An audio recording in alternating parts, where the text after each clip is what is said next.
Ejoso. Bibi aboko de. Enya boko. Na na ya onwe. Bibi enya boko be de na mehwe.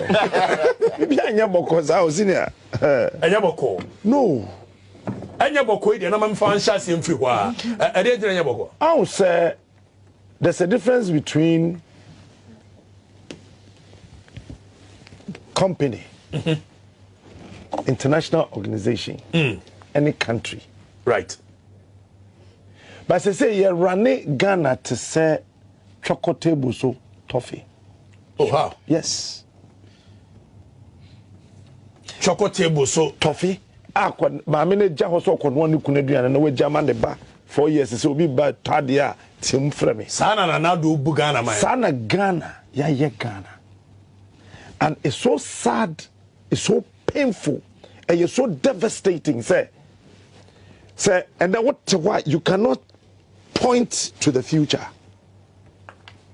You can only point to a ditch. No Ghanaian today can point to anything called future. You can only point to a ditch. And ayana mo amako school kakra no te se papa o mako university ni ade no. Aya mete and we are in hardship. We are not in hardship. We are in what? Ghana is not in hardship. The fine power. 2 plates in the serve your mind. One is full of poison. The other one is death. Yamaye plate me no. Owo. Any poison. Adetia. It is a Ghana ni dana or sorry say ya. Bo say ye de ayem hihye ne nyane. And then nipa set the alarm so be sorry 4 o'clock. Ebe bo 2 na ni so ate no. The alarm ne be boro no mom ne nyane alarm no. Wo ebe bo 2 am na o jama show bam no ma sorry. Enti 4 no be bo na wa wo ne nam dem hu de wo ye na wa mom akoka cha alarm se jaibo. Ono mom ese so nyane wo no mom na wo dan no. This is what is happening. And over the years, target group no a youth no. Now, some person will say, "Oh my dear, say me buna wom, where we? Unya say me buna wom, my nimuna, where we? Hey, me na nakwa kubicha. We did 102 years, and then answer 500 Ghana pie send man no. New Year see na baby. Or for every 10 minutes be a dasi. 500 Ghana. Or change you be you. The aka nyina no ye me wu a when e be see me. Aya me wu a munya me yi o. Enaka. Nkokrafo no baby o maduru no. But won a wo mfie dum. Sesei. Be see yenya ye di 40 ekono. Say ya anye careful a ye be twa takra toton awe. Nso ye say anye nam bia. Anything I go for the so the Japan royalties deal bana ya omo de abebo ye ho ebra you are in the media so you follow this story from last 2 years or your mind so with beba. Now finance minister is saying so aside they come back to parliament ama omakwa approve and you can't trust parliament. What do you say? Me ankasa benji any state institution be andida abai we why a complete definition of the word disappointment. Say yet your mind show sir, senior. Uhun kwade wom, a my wom, a merme wom, and a japadia wo, na one pumbai. To say your mind show sir. That's a one cassa wouldn't be more mine home by her. Let me through.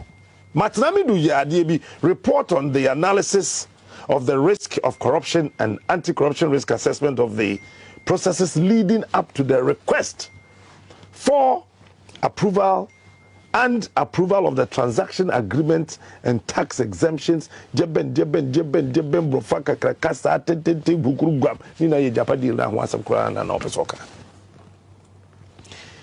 Me famra from kura na de otie kura se. Go mo techima go mo atakwa for ntiase.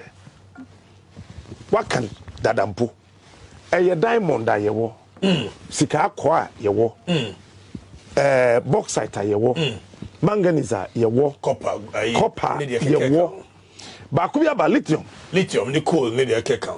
Sa nneɛma ɔbɔ adeɛ de hyɛ asase tirima yɛn nyinaa no. Ɛno ɛna yɛsɛ yɛakyekyere ne nyinaa akɔgu bɔtɔ baako ne yɛde krataa bi yɛasan de bɛkɔtare ano. Sɛ yɛbɛkyɛm 51%. Yɛsɛ 51% no. Ɔha nkyekyɛm aduonum baako. Yɛsɛ ɛbɛyɛ Ghana deɛ. 49 no so kɔ bi hɔ. Omere ko stock market. Ade achiya, ade na dane. Say 51 na e ba ye ho no. 51 na nya ma ye ho. E kwa hwan Jesse. Ta company ni ho. Tax haven hwan. E ho e na echo. Na mum 49 na aka no. Ye nso ye de kakra ewum. Ade nti ye de koye sa ade no. Ye de kosi awowa akopedai. Ye de kosi awowa akogye besia. Ana ye de kosia wa e de koye dan o de koje bosia saa sika na be free e Japan mu beba no e ye den pa poten ye de akoye if indeed e-levy and na omo sese no na be solve Ghana problem ina e be ye kwan e be ye free senior high school e be ye we e be ye we say e-levy no waba me de omo ye me den e-levy 1 peso a wonye mfi mi hoda me cross so far me was my send this come uncle for Debbie ba me send him sade ne bio one seed kura me tua bra sade na mo ye phone we so no some mobile bank the conviction will not allow me to pay one seed me nye bio a to kro dem me tua one il every kura ne de e ba ne microphone man ko mo sika do mo se de ben so akoma ko yi wo ma de dada o mu nim de ba da no da be ba ha bim no o mu nim de ba nko bia wo sika nko akoyi me clear me ko no buso say me den na metime delete so delete enye yi wuja no to a se bank account e be ko doma ti say me clear me jana to home na ko back to Japan the etian say enkrofo bi a wo hu wo ho say wo ye Ghana fo e chen kwa me nkroma say ye Japan de na de akọ Omudi kosi awa. How many years? Mete 99. Edu baby mete 68 years. Edu baby get 10 years. Wo hwa no wabete 5 years. How many years keke so ko bi antimi nka kire? Debi. Wo de ade kosi awa. Emfie sen. Eyeye ne dia o. Ghana fo ne dia. So we have to know. Ese ehunu mfie dodo a wo de kosi awa no and how much that awa no is worth. Beautiful. Omseda yes ye nim omon kan kire mfie dodo a wo de kosi awa. Number 2, emfaso ben pa na Ghana ankasa ye benya $500 million. What is $500 million? Into 1 billion. Look, womo ka chen say womo wi a na womo ye investment na ye benya $1 billion. Yan kan chen me say every year be benya $1 billion. So ye wie na ye invest here. You been $1 billion. My brother. Who invested for how long? $1 billion is not money. I am every day a COVID break and pay for HD. $1 billion is ka. Me mama kasa one. Ye hu fie dodo a ye di kosia wo. 2 minutes never see mama. Ye toso mienu ne se ye hu mfaso a ye benya. Ye toso miensa ne se emre ben ye befrim. Ehefa ne ye disika ne kogu. Ye tie ne se. Obi pese odi hene. Don pese obeye ohwefo. Nana pese odi hene. But don pese obeye ohwefo. Enti we film aban mo kwetene fie kura. Ono ebusuafo. Ghana gold yetu a obejibi. Yetu diamond a ombejibi. Yetu bauxite a ombejibi. Lithium ombejibi. Bibia ye obad ye de cheye no. You must come to their family. You see why? Why Captain Abusa why na mamemra Oliver wono na eja oloye ni awako sukuo asua law no ne nam ayi PhD ese obo PhD mboa. Me say unia o frame lawyer ni bi ma mjade ye bebo.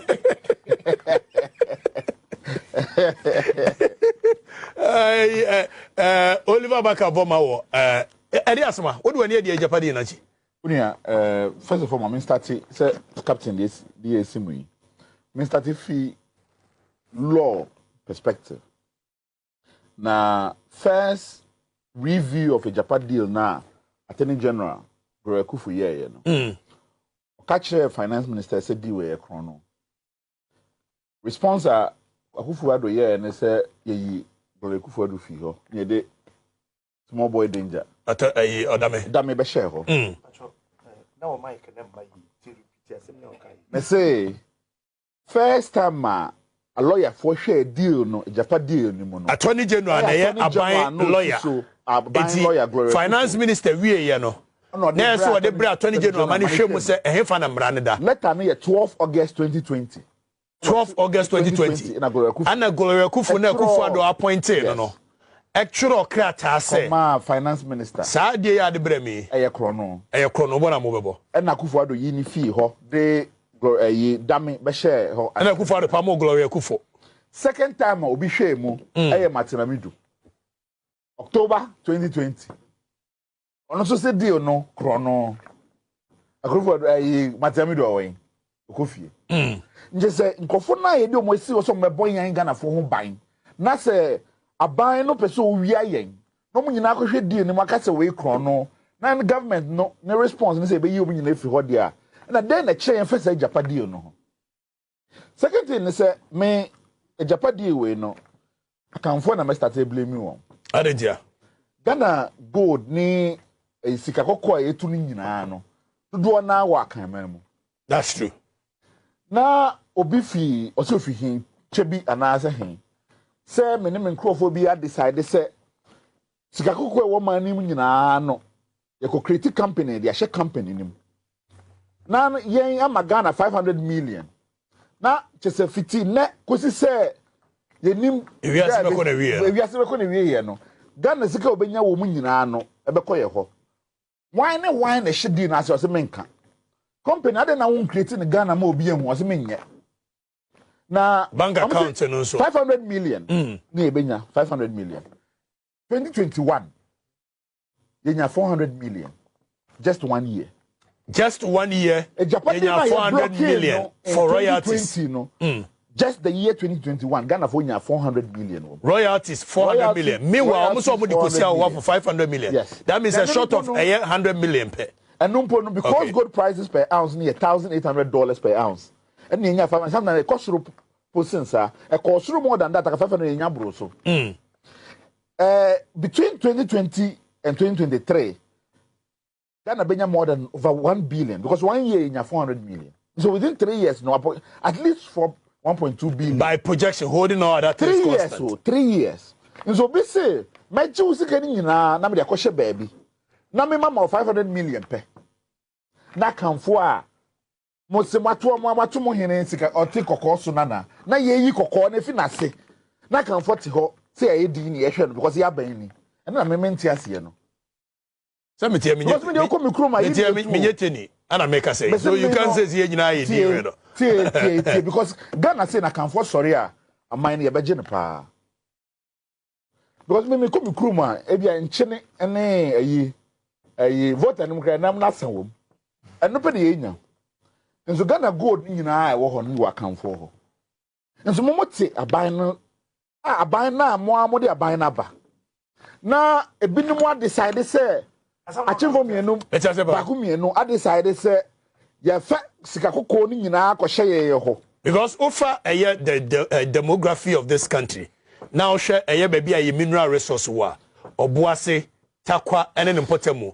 it's all the account yen too good ho yen too good ngran yen too good on fantimem I can say Cape Coast ni nyina ye in fact even north and you see yake from the northern part shira no mines ni ade nyina so ka ho so in this case from the northern bit of a country to the middle belt which is account for no we own it yet so na Akufo-Addo na busuafo se ye yi sa gold na from ase e de akoshe UK meboa nti no UK no kwashe no se de nti se Ghana for mra enya ho control nti Ghana no a ebesi krone achiche ato ho no se besi ha for 1000 years kra Akufo-Addo na busuafo no mo hye di na ase no omo de afebo sikafo because ye sika na ye wo no so man ye mu ni ye na hia na kom de yen yetimi de ye gold ye wo chichiri ye re say e ka ma yen ni papa betena ho a ono betnya ye ho bibi ama ye nya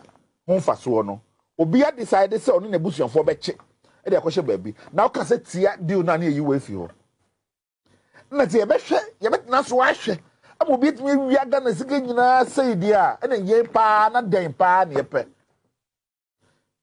again Mrs. Subiem akanfo ma ban ni o ye wiamu otikokos na ne kokko no ye ye fi ho nti den ye afa ho unya di besi ha Abra na so on TV XYZ Oliver Bakavoma o si ye wiaye na ye be ne dai Ivan be sure so do ani di eye nkomo ye chi what do you make of it? Yes, I think so utie nkomodi akoso aba ajapa deal na utie nsama captain aka na utie asama Mr. Oliver aka na utie other conversations ekoso okrom and the kind of analysis and projection man for a year about this particular E-levy about this particular ajapa deal clearly a chose nyade bit me abo my way but people are determined say mo po ye be ye.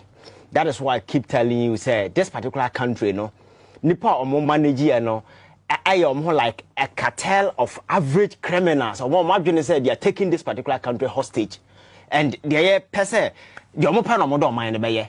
And so we some course from the beginning, basi na, adibia chepefe say they are ready to hold this particular country to ransom. Yeah, ton adibia just not good keke because sisi ameno kese.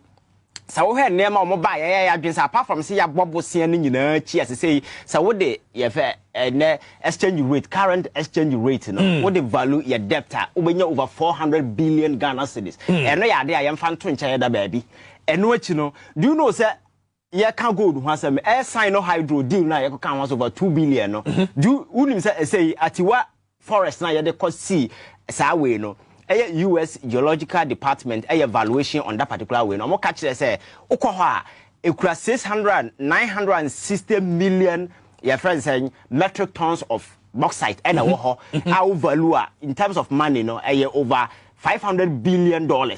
And on ya tam and they come China for say omoba be ye ama isika 2 billion. Sasika the last time I joined over 500 billion. Yes. But omo de kwaji 2 billion. Yes. So utie joy is interview we first say documentary be omo ye say where is the Sino hydro deal no. Omo so omo kwahwehwe no sika no 100 million omo hu ye. $100 million. But the akabia be seen there. Enti Japan dey nya film there. Yes. Me am share that documentary na ye mystery. First trenching was 35 million. Okay. Second was 35 million. That brings it to 70 million. So it do up to 100 million. The next batch Sike buy was $15 million. Okay. 85 million a buy. And then $3.4 million was also transferred to Ghana. Okay. It's a year 88.3 and $200 million. Okay. Meanwhile, what what are we? Remember so. And so utie ade enya film na ya first say kwan na ya two pillars watermale no. Ya say interchange no. That is the only thing almost omode aye. Sa enti ye Atiwa forest ne nema e wo so nyina no. Say abeno ka say ekọ. Do you know say Atiwa forest na wen? Ewo me ni me nsa dan ko ho ba Atiwa na. O say wo yin say? Wo hen. Akanmu mu ana hen bio. No, wo achimpote mo so yeah, Atiwa wo achim. Well, me ni say wo Oliver Drift na no pay that. Yes, I can phone your money ya je from say but omo to one omo ye. Oliver person what you say. Say ye render account useless Ghana gu. Ena at performance no. Koko a esi krom ha say no. Sikabuma eye cocoa board kokoje ye over 1.5 billion say eno nso no ya collateralize eno nso no edaso a onemo mo so mo de eba ye besi ne say mo ka so be ye pension scheme for farmers minim ba bi akwa koduru ene that particular way ne edaso a eka eda ye so a say ye tua esla another thing a eno nso no ye da kwa kosi akama age say 2035 ansana eye get fund esika na ewom no ye de over 10 billion and also akwaje bosia and we see the attitude ni say ajapade bia wo man mu nyina na yes say ni nyina de sikamaton adi akọ enti gold way is one of the many neema omoye because we translate clearly na wutie ajapade ni say the neema ayema I think say is nothing more than a shitstorm of an epic proportioner. And listen, go and find out. The shitstorm of the epic proportion.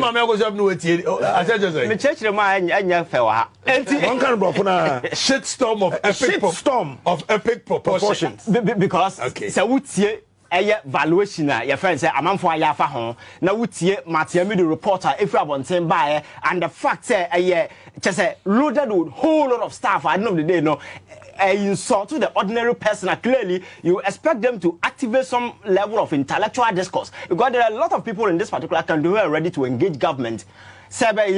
What is involved and going forward the subsequent discussion between your boy say your person monetize it. Now monetize is another interesting thing. How do you monitor revenue? Sika and Japade and I yakwakoton adni sika royalties they don't pay us in gold, they pay us in cash and sana or mokra I check your loss. And you mortgages are cash. No, almost say you monetize it. How do you monetize something that is already money? The thing is money because royalties not more than money. You see, they're just choosing and picking jargons just to confuse people. That is what they are doing because royalties the last 3 years over $600 million. And then we now say what times I didn't 500 million. Does it make sense? Now 500 million now so the quite share tax haven baby. Nipa no moye owners no sa your friend say nipa omo in charge anymore and whole lot of this thing. And at the end of the day no omo in such a way say the I don't know a go through any further exploration be a on current site I will move to gold in no a can be no I constitute about 95% of almost all the sites your friends say gold you two gold in commercial quantities which means gold there o chroma the ninjina there forever and never no akwakodi nipa few bi ho a omo de ye de omo ye. And that is the crux of this particular matter. Clearly, Matiami do the buyer and a conference answer me in a buyer the pam no. I think that is the point. I said, Casadia, we think by no respect for Ghanaians. A died there. But you see, they are so determined. The president himself has said, say, yeah, they call parliament because when you say parliament is just a rubber stamp institution because so parliamentarian at the 7th parliament. It's because to share a Japan deal in the face. We place lawyers ne dinu betimi aboba subsequent to that and Matiami do the report to the Bible and indicting almost everybody. Yes, I understand the minority then rose against it, but you see it is parliament. So Ghanaian and as ordinary Ghanaian cannot trust parliament as an institution. Say a due diligence because say the Japan di koto omonim nani point to me and kind to identify all these things. Now yet me a pass it in the name of partisan politics. Now Martina media as an individual it means raise a lot of red flags in the reporter. It means that parliament as an institution. I just 7th parliament now. It's a useless thing. It's not a useless one. It's a useless thing because if Martina Midu as an individual, can just pontificate and underline the red flags in the report, Okatakyie say corruption, then the whole parliament. It's me say I understand the minority. I need to cut them some slack because they rose against it. But parliament are passing. There is parliament. Now it's me with all due respect. Bien who between minority in the film. They are part of it. They are part of the chrono. They are part of it. So if you look at the nature and the quiet Japadi in the first course, I was expecting say at least and Kaba die there nanka a switcher, but omo they say I don't know I say take over this particular country just like he said no say your co-opposition we are in control of everything. It's at the end of the day no we are buying and that's how be this so whatever years na at the end of the day no near bia statutory funds ne ba bibia de sika ba bia no ya dia kwaje bosia and there is no way abenya sika free enti be bisa me ho say oil na ye tunu kroma in commercial quantities no imagine say aban bi ba ye de kwaje bosia and nka oil revenue ni nyina ye di tiaka nga better run this particular country.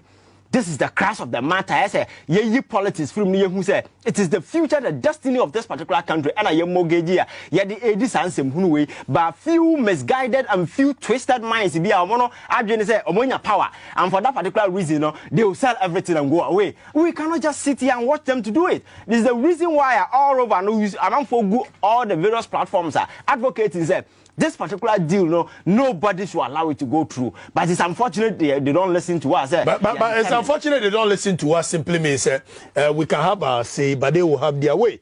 Said the 11 Captain, remember back to you. But before that, my main kind message is across social media on Facebook. 1, 2, 3. Osaje for Maxaro Brian was we shall resist this deal no matter what. Nobody can stop us, not even Russia military. Osaje for Kekesi David also we will resist the oppressors' rule. Oh, 1, 2, 3, 1, 2, 3. Tracy Sparks and Nyansa Kasa. Jimmy Fork should come and listen. Okay. Charlie Slim, there are no men in GH. They are men, Charlie. Nobody should lie to you. There are no men. Stop that thing. 1, 2, 3, 1, 2, 3, 1, 2, 3, 1, 2, 3. Razak, disappointed, corrupt, hypocrisy government in office and minority. Okay, you moving on. Ivan, keep up the good work. Ghanaians are watching and here I hear Dome Sierra. Mami ready messages as they come because also basa. Also our leaders are full of greed, corrupt and nepotism. And here scarecrow na there no eba here. We near Abulo Aje Muntaka has failed. It's not Muntaka. Is Saga Eveze. Bakune Eveze. Haruna. Yes. Haruna. He's the one leading. Nye Muntaka. Wait. If Nanaya prayer, I was greetings from Nana Shedi. Love to see you all together. The spirit of ancestors be with you. Fix the country. No, Shady and Adeba Shady. You bet your bossing come over very quickly. Lumia say I love the show. Pristia, I'll say useless judiciary will support. Judiciary I think is a useless one. I mean, so far they've proven they are. What's the big deal? And I'm uncanny. We are contempt.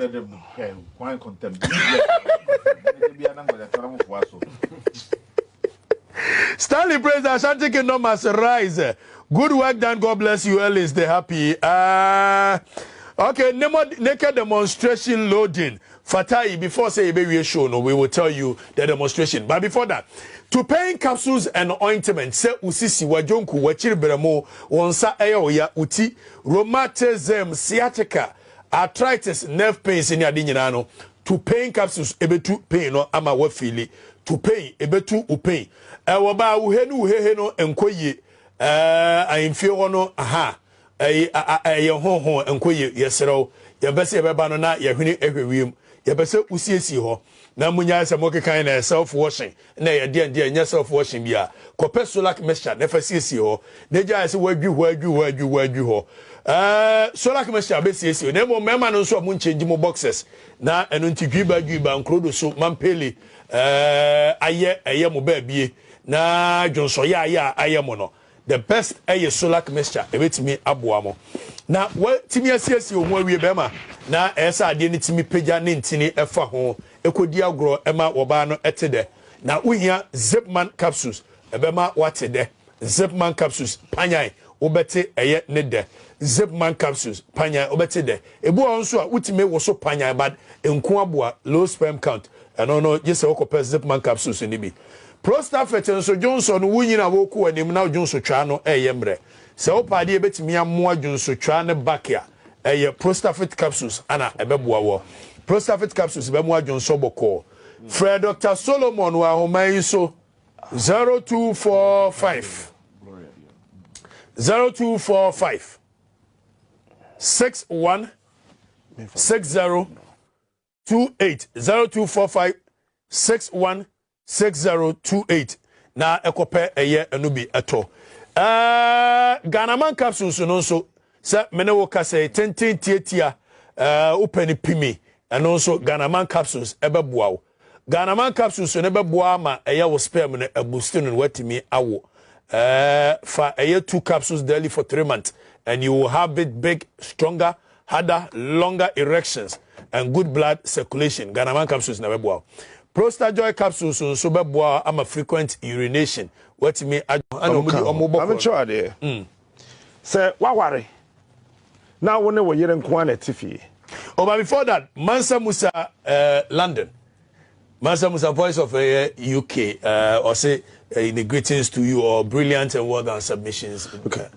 Now when we yere ne nko na tie. Na say ebufu ba.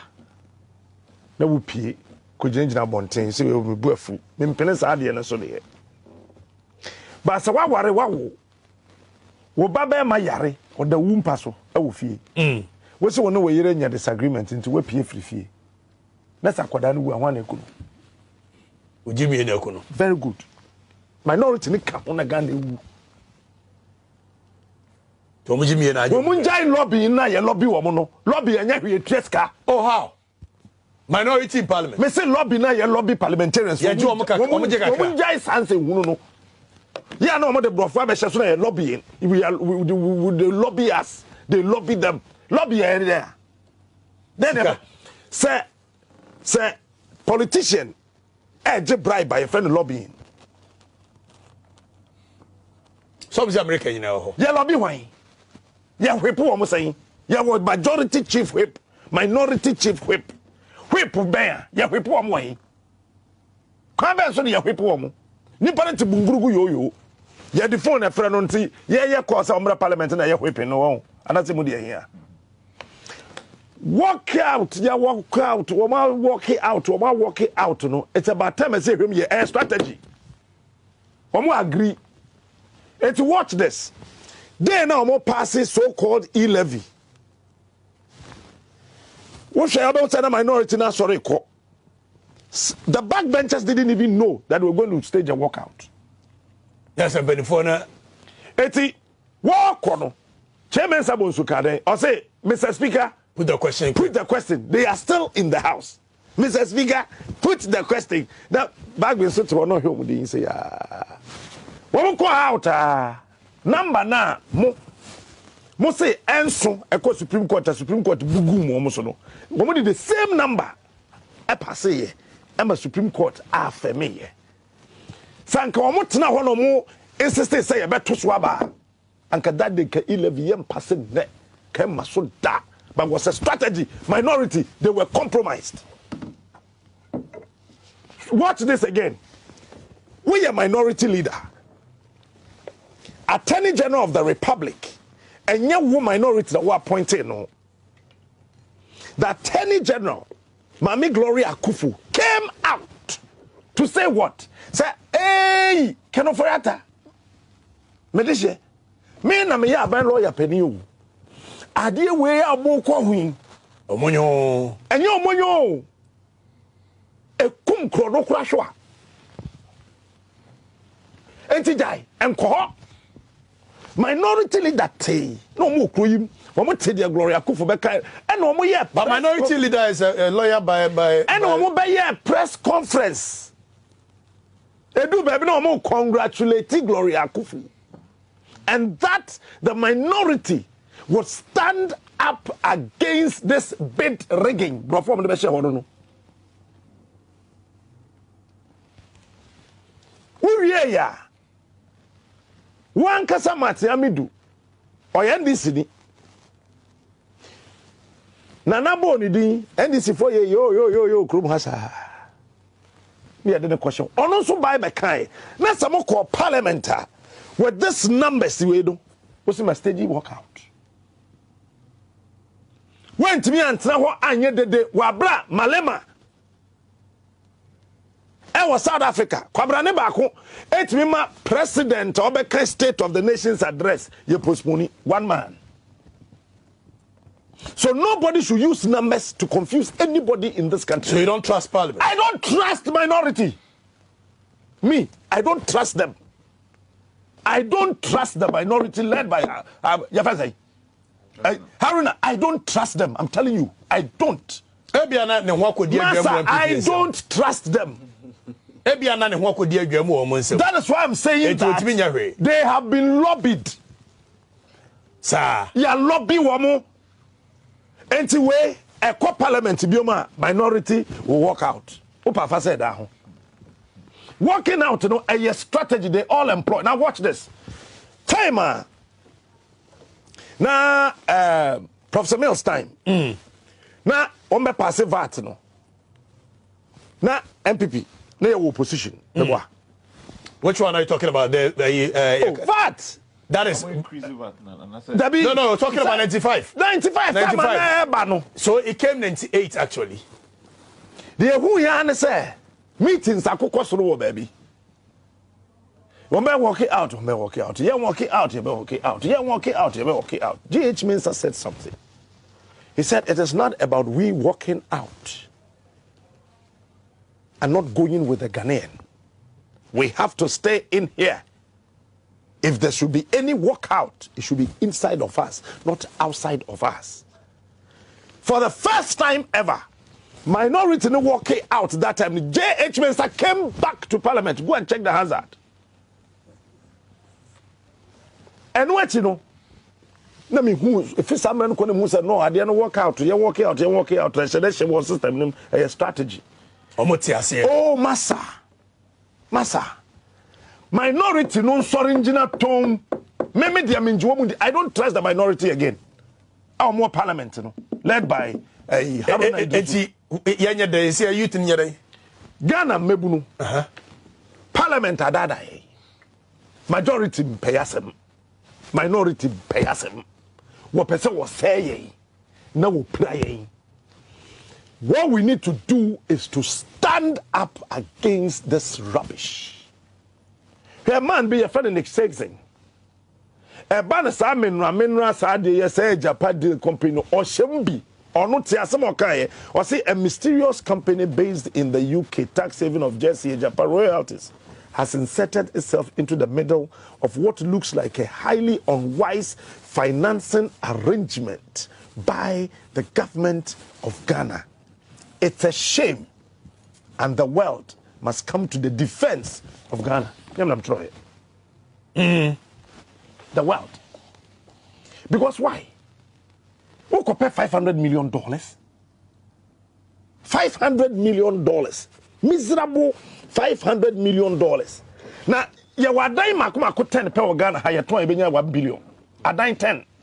Your tone says here, 1 billion. Now, the last 6 years, Abanwe, ufa revenue, Yaji Ukrumha.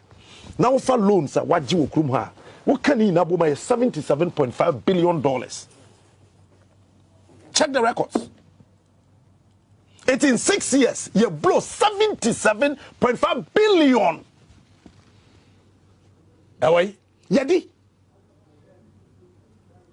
Okay? And then you go and look for a miserable $500 million. Now, Finance Minister Kade, I say, Yadi no be kwa ko so ye ka bebrebe na ye de na no. 500 ye fa me ye bibia ye mum ye de koso bosia ye de e ka ye de. Enti shade o Ghana for pacho. Hwe. What the get fund esia wa ajebesia. Enti enne ye bie school ya ye curriculum foforo ye se be printed textbooks na ye de yakọ ye bie school afi ni akire nie why ye new curriculum textbook one say ye ntimi printed ye emfanko ye as we speak. No, it's 3 years actually. Okay, say I me no 3 years textbooks in koi teacher bi o school bia no e wo books or prescribe na parents akoto nya say me say because me to me. And you need textbooks, the teachers now are confused. Because get fund now. Jay Kufu de buy a boy, me yet me boy school who buy no. Yet you see our yet the Ajimesia. It is a can be toma. Na mem, another Jay. Cocoa na a wohono, say, ye oil, but before you in the guy, we have a cocoa so. Ye oil na ye wono. Ye the oil no aquasia was 7 years. Ajebesia ba na mu no be dimfie nwotwe wo de akosia wowa e de ajebesia wo. I am not ashamed to say me MPP ni but we etan e bon abofono wo de oil no akosia wowa mfie nson aje sika ne dada eti sese ya yete hei ye de oil ka mfie nson wo ye de mu 2 years aka 5 wo de no so akosia wowa wo de ajebesia. And then I say 11 years, me shall say kasi yedi kosia wo yedi kosia akwa bi to Facebook na city say bia hini. Katra me kwadwo smart say me keka sama madwene ni ho. Finance Minister nane na nsa mbusa nsa ade na yedi kwa kosia wa okade. Also want me promise here CFNC wo. Yedi si dada. Don't forget say Roads Minister. Yeah. No gatum say bab. Okay, kosia wo. Enti 11 na wo ho sesi ano. Yedi 11 no akwa kosi awowa number 4 cocoa esi awowa dada o every year cocoa dey esi awowa dada because every year no ye kwaji syndicated loan brofo syndicated loan mo na mo call university mo nkyere syndication ase ye de no so esi awowa afi bia edi si awowa de akwaji ska afei nyame se ma anyam abro gold diamond bauxite den media that is so hammer and also so mo de ye ase o ye kekensi ani mo de kwai ese ye de call tax heavy UK ho baby mysterious company akwa ede ya eso ye de koma wo na yakwaje $500 million the tintin nan say and also ye de kusi awowa enti say ye wie ni na ye de na esi awowa wie nipa no wo de ka ejapade awowo no wo de sisi awowa e na wo sanje ka ne bo edigum adan bra so clearly according to Captain Smart and information you know akoya se wakobo bosia wo Ecobank na ode eye ka bi ne kosia wo na ode sa sika na sa akobo bosia wo eye Best Point na ade aba betua Ecobank ka no so clearly every day e ka de wanim na that's how you boom no so it will get to a point you go the diamond bauxite ni na be useless because you two are and yes you benya eye revenue bi ne de aye bibi wo man ni mo you two ya na the kutua eye eka edayanim. See the value of Ghana is $500 million. And the value of our gold and our diamond. The value of Ghana say $500 million. Yes, sir. Mpacho, mpesa me talk. Mpesa me talk. Oliver, can't we go to the courts? And get the court to stop this nonsense from being passed? So, answer my back on Mr. A bit Congo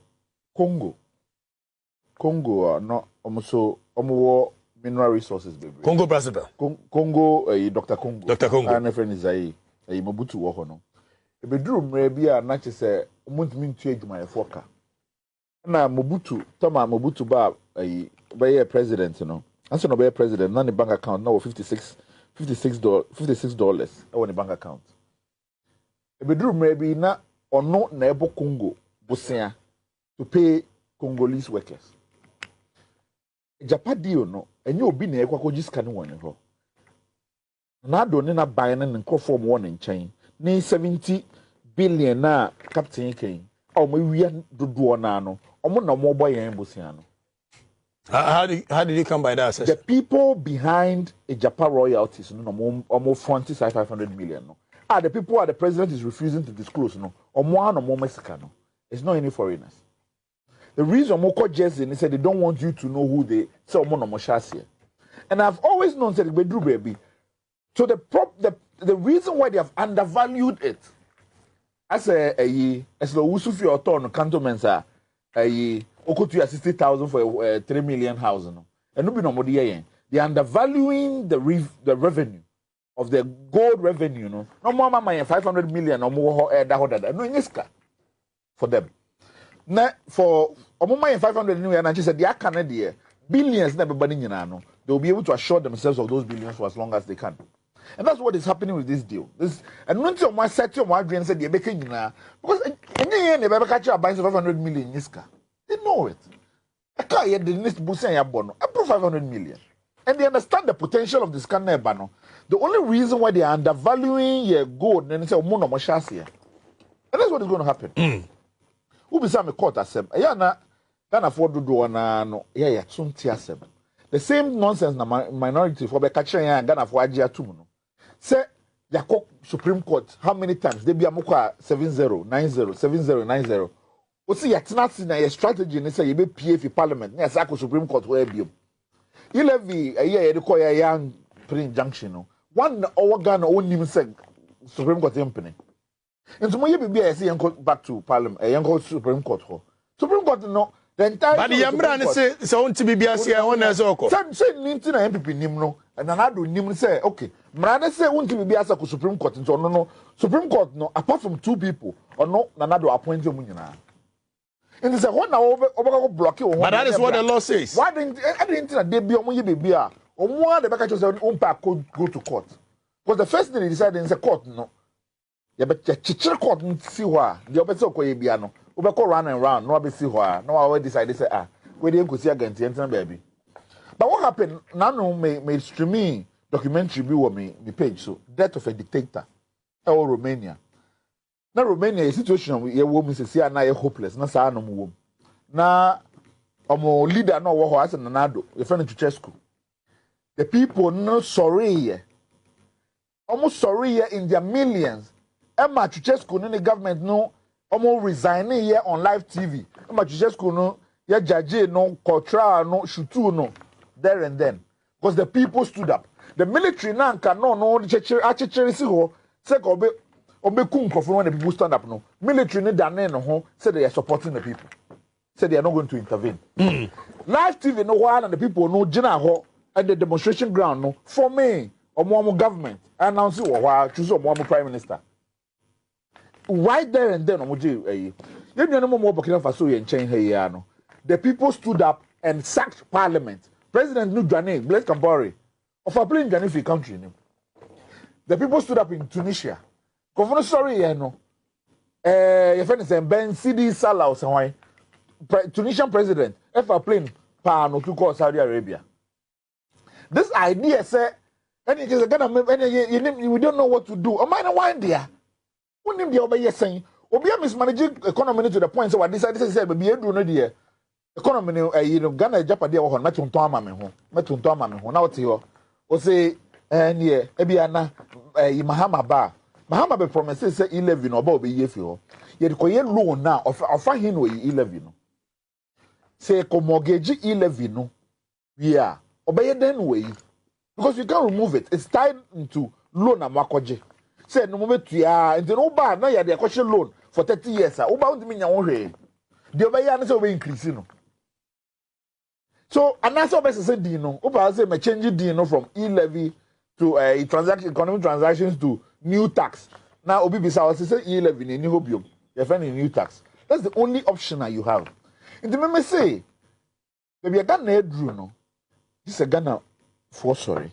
This is a Ghana for sorry. This is a Ghana for sorry. And that's what. So, are we talking of a demonstration? Another one? Unia, say, media, baby, drew, no.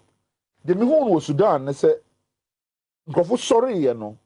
Oman got nephew. They didn't come one day and we are no more so go bosunum compare baby fire. It has to get to a point that it's a Ghana for no sick Roma, young coffee. Unless we get clear understanding, say abino 11, Missime, and then parliament now, so you be if you a Japadiano, we are not going to bring it back. Those are the guarantees you have to get before you leave. Who could you know was a mature petition? I come be not just ultra and wow, they're 2 be one. I said, oh, there, Sabi, the Kuchana too. And only him, why? So if we are coming out, we are coming out for a specific purpose. A Japadi no yin fee, say you go now, person we are no yin fee, why? A young coy. That's the kind of level of consciousness I say, yen ye drew. Because of money, and the protection of the minor agent. So, and Jenna court to be so, court Supreme Court for no, saying I wouldn't move. Ah, there be a court to court. Who should there be a court where you are? A lawyer for you was a lady. I just have a bribe judge. Okay, contempt of the court. Contempt wine. I don't know. I'm contempt in court. Who cry a quaba? I'm contempt in court.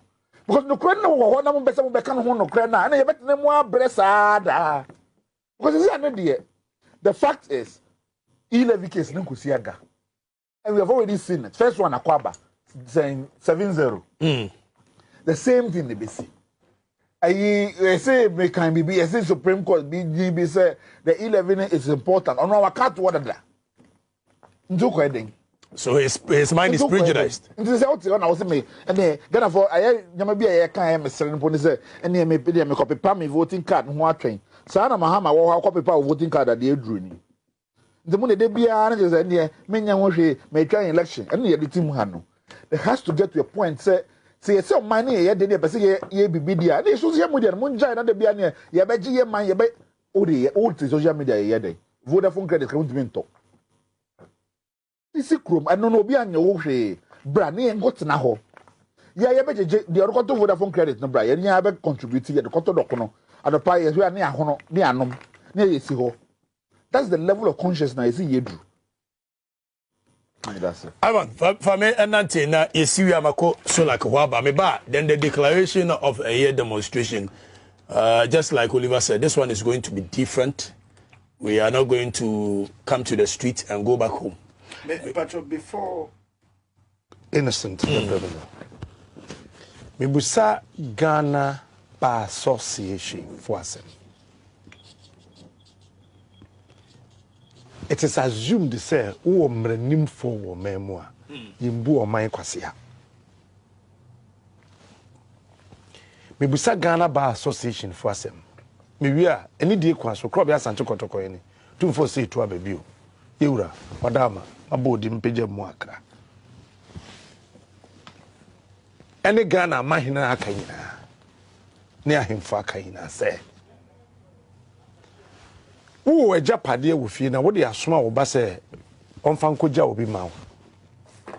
Na akwada ne ba yo se me de ade na koja. Na mum nhehye amene ne ye no. Wo na ye wo de ano. Men kan kire wo. Obatiasia. The same Busa Ghana Bar Association say, how confidential must a document affect a whole nation? And you're so strictly confidential, say, you see, you intimi come wasem. Maybe a borders or national security. His security, the national security, and any panel also don't marry. No, It is so. So. Oh, A borders or national security. The border here on national security. See, any real. Look page 48 of the document. Or say this document is expressed to be strictly private. Is the gold in Ghana a private commodity? No. Okay. And confidential. And it will not be prudent to discuss its content. TNA, this document is expressed to be strictly private. Timber, gold, bauxite, cocoa, oil, and you'll be private. Ivan, hold on. Dr. Solomon, many new komo tell. Na me babaka. We have about 30 minutes more to wrap up. Doc, Akwaba. Me das mamentia etie for na hefo enyina ebiemo. Prostate enlargement e cause sankasa na kofa by miensa. Edin kan any nyini nenam is got to do with age. Akatachi am here to see akonya 19 years. Awanya prostate enlargement do bone bia kra nya no. Ukaso wonko tua kra na enya de be yi. Adentia ye nyini a ye prostate no propose say betimi I enlarge e cause. Ye hwe biochemistry involved. Akatachi so averagely a member omo age bracket between 30 to 40. Na empasogro ye na yire no muhia na say ne adofo no muhia no. Ango kra kan twice a week and 3 times a week. Remember they say by time you 40 enko 50 no na call once a week and I say what could you tell to opad na be twice a week 50 60 na could be once a week and now 1 in 2 weeks pension na call once a month and now 1 in 3 months how a problem the one prostate gland one way insufficient na a fresh sperm cell and a spermatozoa no ma odware wo mu every bema hokọ ba ho manyinsema abra ware fo ahia eti ye nyini na yentimi yere mu nhia ntentem no na oye nsuo betata ho no na ye nyusu no na so di nsuo atai barra na nkure mache o se wetaya na agene e mu na yetro yinka mo na ni se twitwia nkure mo sa chemical instability na cause no e na ma prostate di ka enlarge with age betu Ghana for me nyina afo se be ma no odo no wa ye ohwade a ma ni mieja mo na ye bieja no na prostate ye prostate be enlarge so e ko fom mo ma ye ntede san se serikita tototum si apa wo oba no na se besi ho pe. Number 2, fruit and vegetables are like open rich. I think they can diet or salad. I see your time on me. Ghana for me must say ye time anyway. And then I make fresh tomatoes, carrots, grapes, watermelon, and kemunko kongo corn. Yen funky diet. I didn't see here. Like opinion, science man. Yes, for pigmentation. And a fruit and vegetables kongo. Na a antioxidant in property. Yen semutia antioxidant at a fancy arrested you ha. The police never go so run so Okatakyie on one red card wonko. It can talk about or begin to quanacom. Look at the chat here program. Only a friend antioxidants and I say you got so mobile free radicals. Now, so like opinion, like opinion was no. Prostate gland hiano as antioxidant. Or no idea because I didn't change. Enlargement biano or no by santo kwana akwa na prostate gland na enya nsedimo. Yen so see nya time enyi. Eti me busa Okatakyie for the past 1 week ni and all the watermelon e bi on timi kan kire me fresh tomatoes a wanya time e bia onions ya slices so a wanya time awe It's a basa. I think it will be car process this year. No, I like you. No, what is so? I then will you be about whom baby. Number 3. And nam I make a congo for your friend red meat. And no, the process glands mempe. Yes, so I know your baby. I'm repeat it. Find some use of the chimney in your time. I'm your num. Kodam you chop money, papa and ye. Say, said my worry, Manini. Yes, who did the Yawenam? It is the same, Miss me call choba. As a new phone by 5 Ghana. Never ponche, none meant me I'm age 6 no. Me no be a benum by 20 Ghana. Me me call the pa nenfinam ne chika sa na chiama. Adam home me nyata man me no beka home. Be massage odwanam me dia ka ho. Enti one eba prostate na e na ma read on pede me kokon. E no ade me kokon ye fe myoglobin. E no de prostate na se on pe e negate the effect of the lycopene. Enti ye this ene man red bit ne kosoro no na afa ye ti lycopene ka na wo ho de so no na afa tendency prostate no enlarge no e kosoro. Enti ka ye nyine no advice ne say ye reduce red meat no ne fa white meat inshallah. Meka white meat na meka nsum nam 1,000 monkonom ensesawanom snails enwanom nkotono simonom geishanom ye wie yeso wie na bi oba even kwa mamas na your rabbit adanko I discovered as white meat o de count diet we boa e na fe ntakramo chicken nom ye mfanka diet ho na impo mekaka se ade ampepa ye prekontwere ha na so de ba wi nantwi na mamu kokon ma globin wo soro pa no wo de wi prekontwere a normal globin so fa cow meat na se na ye tena e na be 2. Now it's a white meat in the area. It describe pork as the other white meat. Yes, or normal globin or form. So by a punch number there. Fire me precontrol, namin kajamo, namin peka currency horn, a wamepa. Now, where fancy education are mantem. O process and enlarge symptoms no, a bembo, a macomacosa and 9. Number 1, almost the ease with which our Johnson. Yes, said ye, what they know. Ya de Johnson collaborate no and collaborate to me to the same no okay obi baka cheche far to form you be suggest san SNK but na so one so we are na Johnson na dribble as o ma baba say I can't go far na na mo ho sa na egu box ma e bon kai so prostate no e na jota ba ho e na biem e ka person ka wo Johnson me ma Johnson de ho ka sha se free team e ma de minim na abia betia na agye fie mfim ha na begu ya yase na ye na last one na de pew na why your form ba da na nse wo de no Johnson agye se wo kyen ye ansa na pipe na bia e bon kai so prostate no kwesi makaba ho e bia wonya diabetic na e kan so ne se chilade e so Johnson more than 3 times ansa na ade akia e bo won kai on say ye no me am sorry no munsu anadwo no kai 3 hours interval and that's 2 hours interval for say me that 10 p.m. 12 ma Johnson bako plus 2 a.m.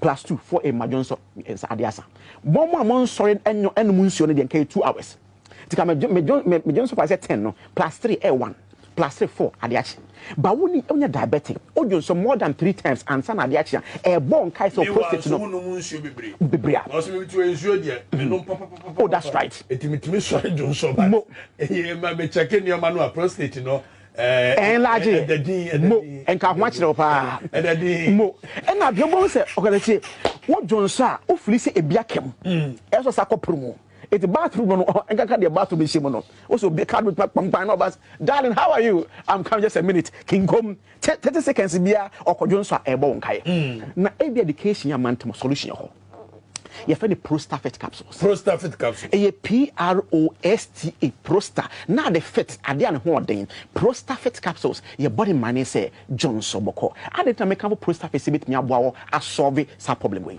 2004. Professor Kofi and Yanko Papa Crency.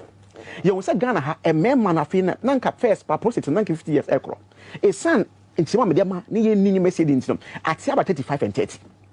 Was a solution is say ye alternative medicine a bit me aboa a resolve issue na ye bi one ye fa saponin ba ko a e herbal material ma boni say anti-inflammatory inflammation ya ade a hyensuo anti-inflammatory ade a twisa nsuo no e to kata ye la so to e BOT business from tia say hwem say o blood adun so twa nani urethra ni prostate gland na I mean second ko ha it's mienu to bia e wo ho round mo this prostate gland I say kankoi say stretch here. Almost outside the stretch, not inside the stretch. Okay. The inside the stretch, be can facade we, be can miano. pipe na Johnson fam it na wo chim ye asa na pipe na asa na bie no sa sapon de na ekoye de ekoye ne say e betwi nsuo na akota we mu no na e reduce a pull in the back say be ya na pull in the back see apa akona e kemia no e bejaye ama we hu ato no ama Johnson aba afie fa katitantu entum it is a onya symptoms bia o you so prostate animal in vivo study say no as in ye test inside living host no ye test ni you say a period of 8 weeks obi an post it action su e symptoms no e betwe o de owi onko obiga say be PSA need the test or the scan o we are one sanko after 8 weeks we be back to normal e dey ma no ye wi enwie ye say who say animal trials na here no me ma na dey no you say money be ho no ma you dey try na bra we no eje ne ho no pipe ne sansa kemia chenti no eno ntuma fa ne pemie eti pe kumari ba ko a eno so fe no auto dilator ene by active compounds e wo preservative capsules mu ye ba ne say ade we ne ebeso bonku ni fa na pipe we no afo so abie ama Johnson esane wa de ntia Johnson bi kam ne say on say ye so physics ko physics pa okay abstract so no wa bi unya unya on say so bi so go polytank mu che na wi aboso na anyema condition be created for aptras e pull force it means sake polytank na sin cost hwe mean say polytank na sin and na wo de nsi no aside cost because I say it is a Johnson go ade we mu na the whole above whole we pay and be from aba what about Johnson about tired this and about me aba it now Johnson for bia kemo no now tapping on back a war preservative capsule there ba say and on a resolve this hard we a soft muscle tendons no na ajiaba na Johnson go ma na pata it the prostate capsules your body man say Johnson boko who know for the rest of your life ya nyene when your symptoms ya oh you so prostate for 8 weeks oh you afi biem no say you so prostate no for 6 weeks let me say repeat when your symptoms see financial shock catheter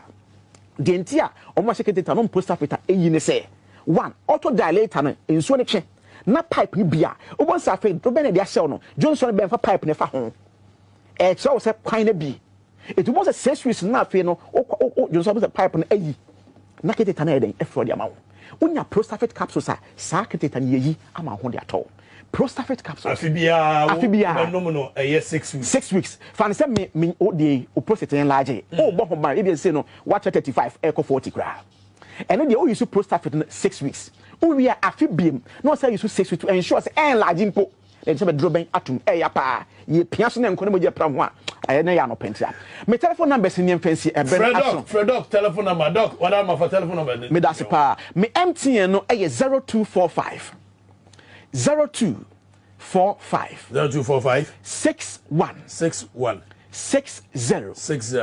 28 0245 61 60 28 0245 61 60 28 say no e busy from airtel san say kete tan to say pe e feja dum anajo no say fon kojo ato ensori biem e ha dwen pa aran hwa se be kan no do eni kwa se basa fe no e busy from airtel no eno say 0261 73 62 63 0261 73 6263 kai say a prostate capsules your body man say Johnson boko Medase Dr. Solomon Medase say Samri what also ehwe eya brana so XYZ the Warriors are in Bernardo do Techin so Abba studio ye di nkomo ko animu kakra he will come and join us because the next demonstration we are about to declare but make on Ivan on the floor. Yes, so I think so what's your far now watch Ghana from a distance and now you begin to ask yourself a lot of questions. Ghana, so we share the shining star of Africa, you gain the independence, it means inspire other countries, and then we've gotten to a point that all the democratic gains now, erode various institutions, it means a democracy seem to have been rendered useless and impotent. Because certain individuals want to have their way. To see, I'm not say all the institutions of state, I want to make me a democracy. All of them, to one way or the other, have been compromised. Individuals are without morals, they are without values, without principles. And the sensitive institution, even quite like the court. Okay, man, for I. Because how come a ruling will come from the apex court of the land, and somebody on the street will just look at the ruling and say, Nyansa Bianim. The lost confidence in such institution. What I say, Parliament is the same thing.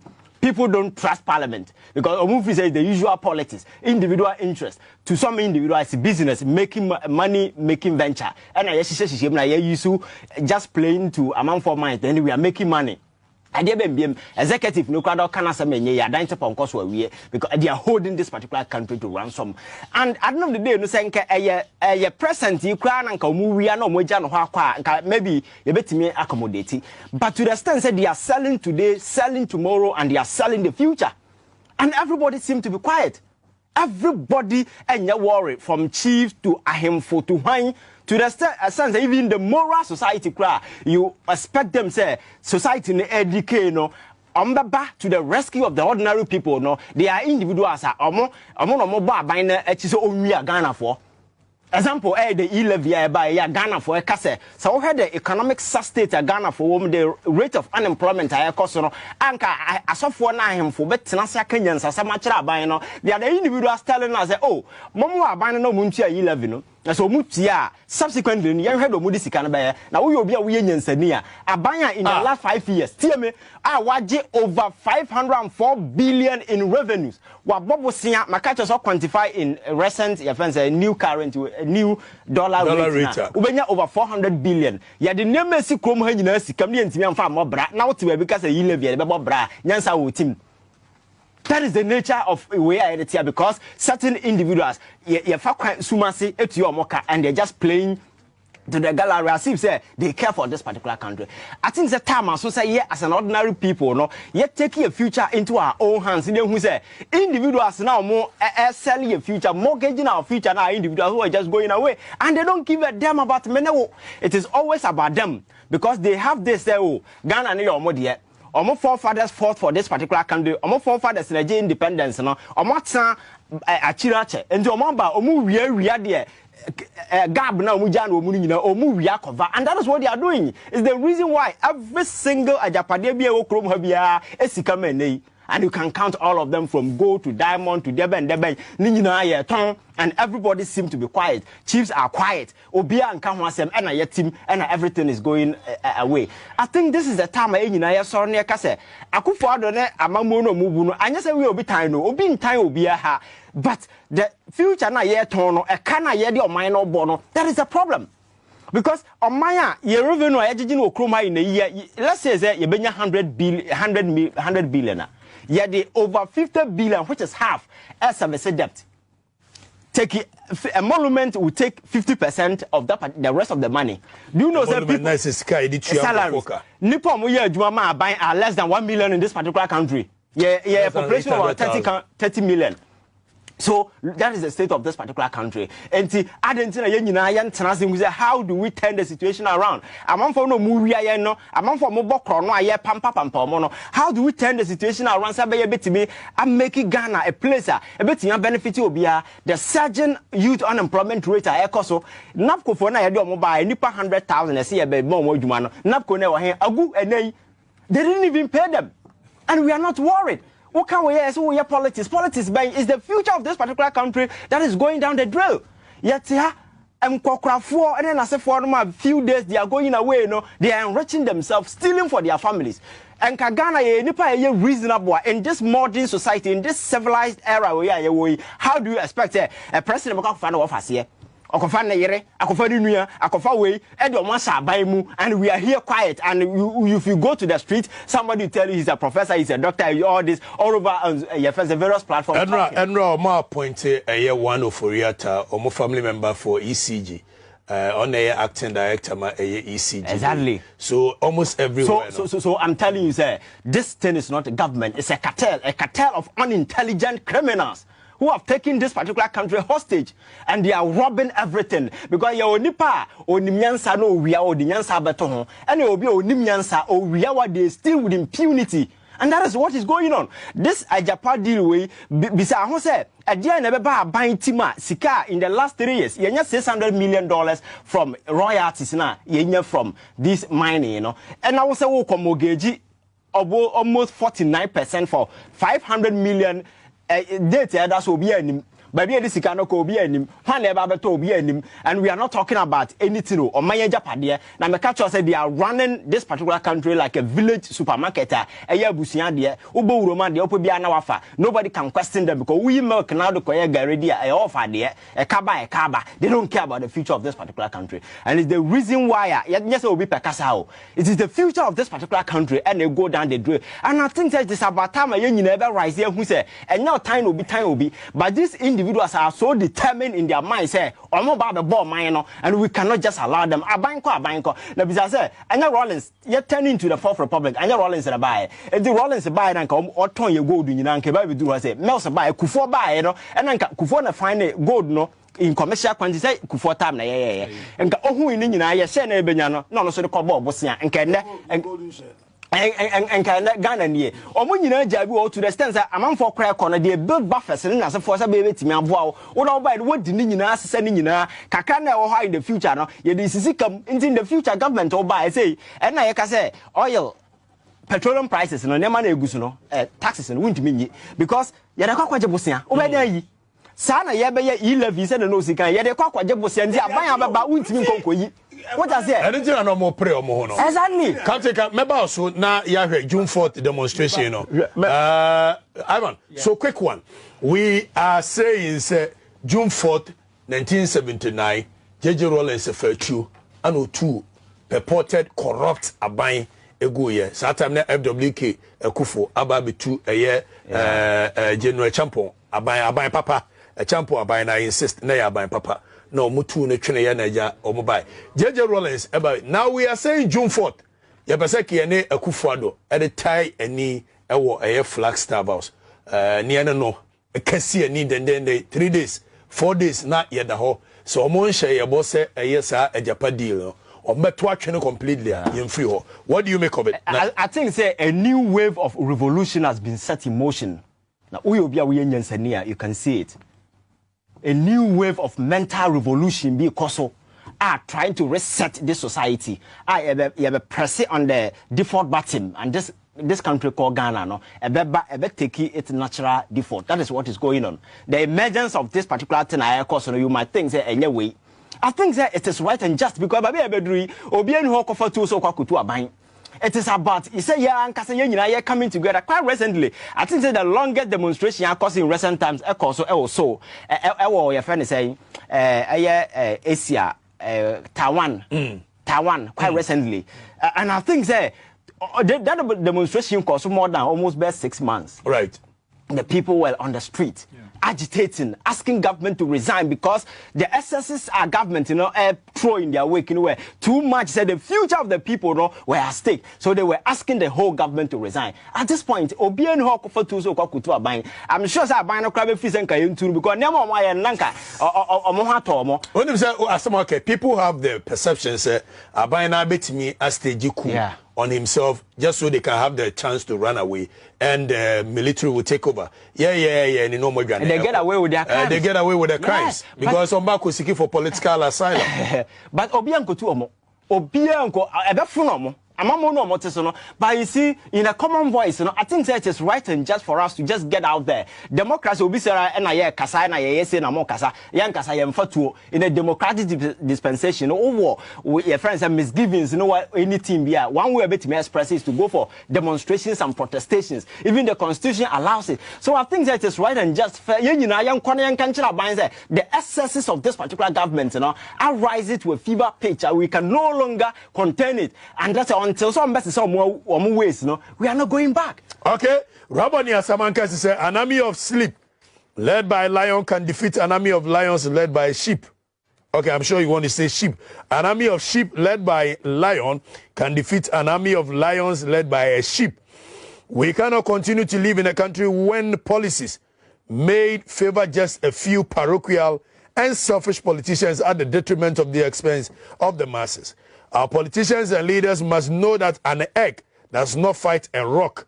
Not every farmer inside the youth of this country say colossal thanks to you for fearless activism. Jehovah bless you. Jehovah bless you too, Raboni. 3, 2, 4, 5, 6. My main core captain. So, my main core captain. Captain, I know sir JJ Rollins is one of your mentors because when you say also in the spirit this is a case where June 4th we are planning say no more the better any we mugamu we a revolution they see last year no this one will be way different from that. 3 days, 4 days, 1 week on the street. What do you make of it? I mean, now I say, sad demonstration numbers were behind me. Mayare. Na, I see a chassis and tem. Baby, a Ghana, Ghana here factory reset. Also, automobile phone. Which means the name of Guma, no phone, and Casa, no, see your settings in my friend a factory reset. Let's say default settings. And that just said, BBA say call baby a gun edron. And yeah. Say, oh, ma'am. Now, baby, and Uncle Wadrin or send it as well. One send it as well, ball, baby, and it as well. And who chance and I wouldn't send it as well. Tenaya any de kufu araso. Oh, masa. You know me on the day annual gruma. Yea. MPP Quada journalism, you know. Me know me on the day anye.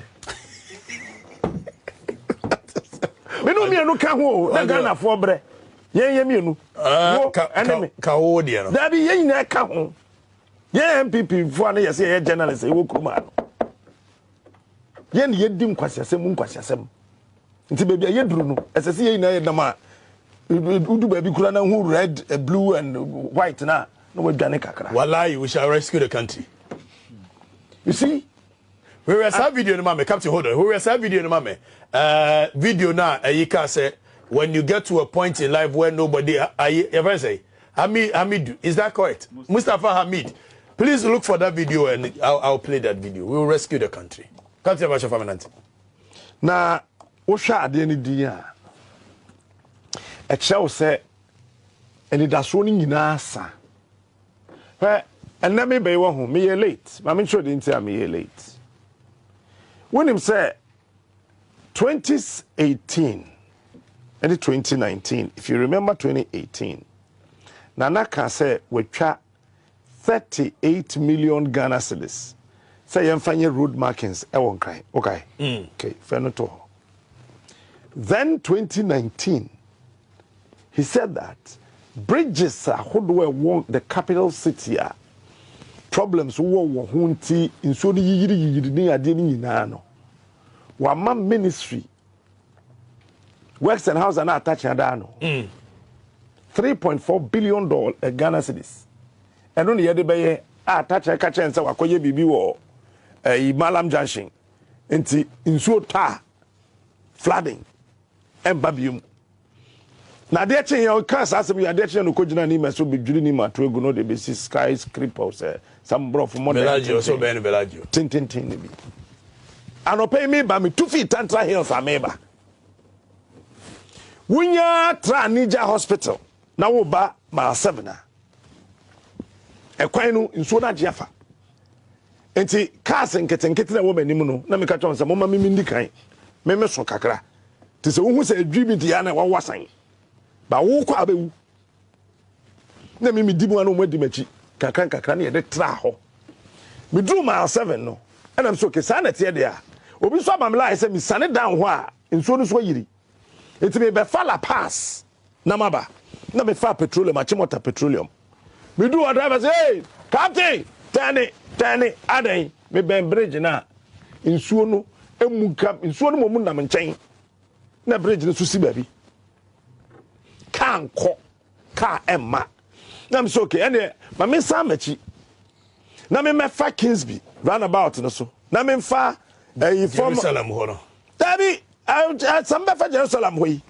me ko fa mu ho baby afia koto mute no eno so bi duru ha si Pentecost da no dabi third place na Pentecost ho no e ho nso no bam na me say de ma me sansan machi na me fa akwetema nti me fa Pentecost achimota Pentecost me du ho so hey e ho so esi capital city 21st century.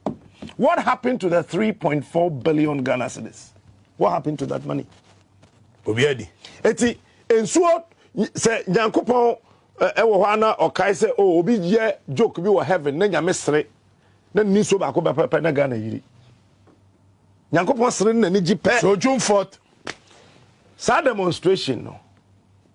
Wuni atade kura fa hoto so bra. Wuni atade hye kura fa hoto so na bra. Because nakedness is a property. Thank you. Before I call Oliver for last declaration, Bernard Odo Techi Niangasa Minua and also another soldier on the battlefield. Once was a Commonwealth president, 2010, right? 208 Commonwealth president. So about demonstration or Chiasepa. BOT, I'm sure say one month, but what's your demonstration? I can want to me. Minona, I shall say, dear Hong Kong. Quick one, you movie. Kwame me chair what here for now me chair me good friend captain so now we live and so I think say we are also just on the battle, but there is one axiom I told me team from Commodore days till now. Politicians respect the demo in democracy but not the demo in demonstration. To share politician be na o can democracy the first demo na democracy na any day but what the demo in demonstration peno wa konechi, and that is the only language smart criminal intelligent politicians set here. Now no will show so as empathy, it came like a fire. And from now no be na ye kase me catch all the number of people are reaching out to me say they have lost confidence in both the two political architecture. And I mean both the NPP and the NDC say they cannot guarantee the future of this country. And to be honest with you, the year babe and ye inquire that and so can kind this the way forward document, the Japadia document now, it clearly tells you say Ghana is kanafa for some people. Akufo-Addo ne mpani for your margin say Ghana na omo nananom so to speak ekon so to speak no om bete kafa and then me can other sister stations say nka Ghana for no me be ya agna nka yem pass a certain law in Ghana na obi bia oye Akufo-Addo asini no yem ban omo for the next 100 years omo mu hold public office because Adrian na de bu man say je no kotona besom Nanado was so branded so packaged and everybody accepted it. Captain Ka say Oka ho so me so me ka ho bi ye nyina na ye adwuma de Akufo-Addo ba pa but me pass na minim se na nanate a enka me gya MPP ntem and demonstration na ya June 4th no ye simple. It's a revolution for change and change na ye pen no say Kwame Nkrumah beto agudie Afrifa beto agudie Liman beto agudie Buzia beto agudie aden ne ba no se ye na no se we nya dua mo na mu amwanye ne kwa abofre so okokwa ye mu a kwa abofre ye dua na ebubo wa ene na musuo. And to the American say, Yanya buying penny for they were gentle, they were giant, they were respectful and humble. These people now means a good year and Yankupon dia my on beton. Now mum dear baby Buabagana ya kwabofre, and I say kwabofre with no apology. It is simply because so permanent penny or catch a Ghana for say if you want to make money, go to the private sector. That statement don't make NHS say they were rather going to turn Ghana into a private sector. That is simplicity what it meant. Because in Ghana pa private sector. Ghana were good here. Okay, constitution we are. Menya lawyer, but common sense better me say power belongs to the people. And to Ghana Japadia no, it is held in trust. And Akufo-Addo wo so. Hey nana, me de made jawa na o for di kind. It can never be possible. And it's how you Ghana ni na wo hwe me ne. It is so wa Accra, wo Tamale, wo Kaneshi, wo Henefa no. Point na you making nya about particles. Because gold na e hwe fam no, any man this in MPP, in Ghana for. And I media me hu no say so share my research about the mining countries in the world. Country be now mortgaging and mining resources, no, you are doomed forever. Because God na share from no, I am so very, very enthused to say I didn't question June 4th. June 4th because it is giving credence to the fact to say the very pillars and catalysts are all in the June 4th revolution. No, it is more than right today. In fact, Sanka Rollins ye babu to say menewa, nkobe more than revolution. And it's no way abrewa. We are bubble now or Shemia. The Ayakan say Ghana is at the brink of collapse. The Amino Betman say on the June 4th, let us get to the street. Because I know, so already the conspiracy of the richer, it should tell you, sir, the politicians always want to hold on to the capital. Because, you see, Bema only scouted state guarantee. And it's Owosika, Obetma control election right from the local to the national level. So for me, I am all on board. I'm fully on board. Now, I'm in Pabon say, Menya, in June 4th. The Bible is saying I continue June 4th. Oliver, for me see just 2 minutes. Unia, let me make it 2 points. Unia can be about Rollins. June 4th, 1979. Now the level of poverty in this country, no, and the Adrian, we are poorer today than we were in June 4th. We are more in debt today. A car yedi and neno a bro June 4th car ani yedi. 4th June a year there are 4 things. The date no enyekwa. There are 4 things I want you to be mindful of. A demonstration never planning in June 4th no. So 4 things in ABC. So Ghana be ye at the 4 so. A judiciary no so. Executive no so. Parliament so. And media so. In the June 4th demonstration here be no. Ye the 4 in ABC ano. First crowd no be start for GBC. Be call GBC. E ho na me ko share wo. Second crowd mo be call Supreme Court. Third one mo call Parliament. Fourth one you call Flagstaff House. As a crowd in Bisiano. Now, if you have at least 1 million people onto the streets of Ghana, and then there's a Ghana for no country, no more mama decided to pay. That's the kind of work we must do on June 4th. So that's 4 places in Ghana. As a demonstration, yeah, crowd no fiho. Again, GBC, 1 crowd beko, another crowd beko Parliament, another crowd beko Supreme Court. Fourth one, I call Flagstaff House. And no June 4th near plan near Chromo say. You know, enough of the nonsense. I mean, it's me Send Ghana no aircon no. Any future no. Mo amohwe me do na nse mo so mu di hia ni bi. The future e bie ni hobium. Sa na e betena mo a na yakwo wagu ho. Mo mo so magum biom. Ayeye. June 4th. Better say Oliver, June 4th ayeye aha eye abrana so. Ma make me binche Ghana be collapse. Say ya nso mu ye amfansi baby ya. Because all the pillars are so oman ni mu ema oman ye oman no. Pillars ni nyina aye weak. And by saying so, Ghana wo 8 pillars are ekura oman ni mu ma oman ye oman. Unfortunately, all the 8 pillars ni nyina se apro. 8 pillars ni nyina se ayemre. Now yemrante ne maba wa ye wo ha se ya nso sa pillars ni mu amfansi ya. Akufo-Addo ntimi wie the term of office, and it's a fact. Ebe collapse. Now, mema one 8 pillars now. The first bigger pillar the political elite. Political elite offer Akufo-Addo and Nkrofo.